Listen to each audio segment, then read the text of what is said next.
Hello friends, ఈరోజు నేను మీతో రైట్స్ ఆఫ్ అరెస్టెడ్ పర్సన్ గురించి డిస్కస్ చేయాలనుకుంటున్నానండి.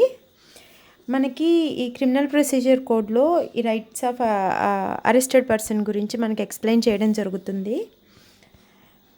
అసలు ఒక వ్యక్తి అరెస్ట్ అయితే అతనికి ఏమేమి హక్కులు ఉంటాయి, ఏ సెక్షన్ కింద క్రిమినల్ ప్రొసీజర్ కోడ్లో ఏ సెక్షన్ కింద, అలానే ఇండియన్ కాన్స్టిట్యూషన్లో ఏ ఆర్టికల్ కింద అతనికి హక్కులు ఉంటాయి అన్నది మనకి ఇందులో చాలా క్లియర్గా చెప్పడం జరిగిందండి.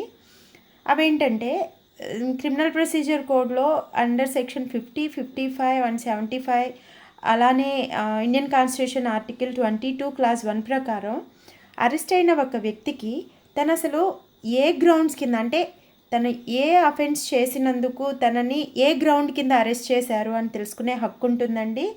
అలానే తను ఎప్పుడు రిలీజ్ అవుతాడు బెయిల్ మీద అని తెలుసుకునే హక్కు వచ్చేసి అండర్ సెక్షన్ 50 సబ్సెక్షన్ 2 ఆఫ్ సిఆర్పిసిలో ఉంటుందండి. అలానే ఒకవేళ అతన్ని, అంటే ఒక పోలీస్ స్టేషన్ పరిధిలో కాకుండా వేరొక పోలీస్ స్టేషన్ పరిధిలో ఉన్న వ్యక్తిని అరెస్ట్ చేసినట్లయితే అతనిని, అంటే అవుట్ సైడ్ ద జ్యూరిస్డిక్షన్ కనుక అతన్ని అరెస్ట్ చేస్తే ఎక్కువ డిలే కాకుండా మ్యాజిస్ట్రేట్ ముందు సబ్మిట్ చేయాల్సి ఉంటుందండి. అది వచ్చేసి under section 56 and 76 of CrPC మనకి చెప్తుంది.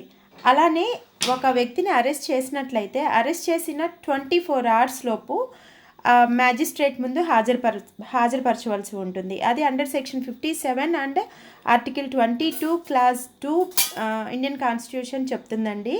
అలానే under section 303 and article 22 clause 1 ప్రకారం ఒక అరెస్ట్ అయిన వ్యక్తి తనకి నచ్చిన, అంటే తనకి తెలిసిన ఒక లాయర్ని అప్రోచ్ అయ్యే, తనకి తెలిసిన ఒక లాయర్ని పెట్టుకునే అవకాశం ఉంటుందన్నమాట.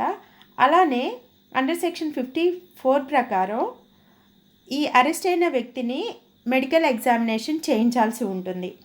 అలానే అండర్ సెక్షన్ 304 అండ్ ఆర్టికల్ 21 ప్రకారం అతనికి ఫ్రీ లీగల్ ఎయిడ్ అవకాశాన్ని కల్పించవలసి ఉంటుంది.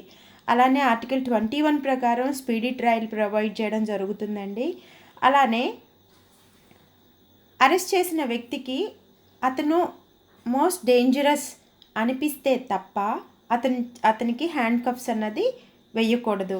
అది వచ్చేసి ఆర్టికల్ 21 ప్రకారం వేయకూడదండి. అలానే రైట్ అగెనిస్ట్ కస్టోడియల్ టార్చర్, అంటే అతను మరీ నోటోరియస్ లేక వితౌట్ ఎనీ ఆర్డర్ ఏంటి అంటే వాళ్ళని 3rd degree టార్చర్ ఇలాంటివి చేయకూడదు అనమాట.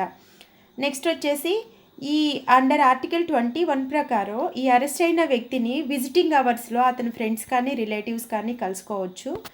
అలానే అతన్ని బలవంతంగా ఈ నేరం నువ్వు చేశావు అనని అతన్ని ఒప్పించడం ఇలాంటివన్నీ చేయకూడదు. ఇది వచ్చేసి అండర్ సెక్షన్ 163లో చెప్పబడుతుంది. అండ్ ఇంకొకటి, అతను అరెస్ట్ చేయడానికి స్ట్రిక్ట్గా, అంటే ఒక ప్రొసీజర్ అన్నది ఫాలో అవ్వాల్సి ఉంటుందండి.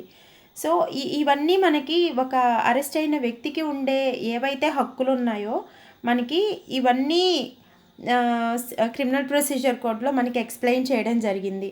అలానే ఇప్పుడు అతన్ని మెడికల్ ఎగ్జామినేషన్కి పంపిస్తే కన్సర్న్ అరెస్టెడ్ పర్సన్ని అతని చెకప్కి సంబంధించిన మెడికల్ ఎగ్జామినేషన్ కాపీ కూడా అతనికి తీసుకునే రైట్ ఉంటుందండి అండర్ సెక్షన్ 54 సిఆర్పిసి ప్రకారం. సో గైస్, నాకు తెలిసిన ఇన్ఫర్మేషన్ని నేను మీతో షేర్ చేసుకున్నానండి. ఇందులో ఏమైనా మిస్టేక్స్ ఉంటే లేదా మీ విలువైన సలహాలు, ఇంకా మీరు ఇలా కాకుండా వేరేలా చేస్తే బాగుంటుందండి అనని మీ సలహాలు ఏమన్నా ఉంటే నాకు తెలియపరచవచ్చు. Thank you guys. Thank you so much for giving me this valuable opportunity.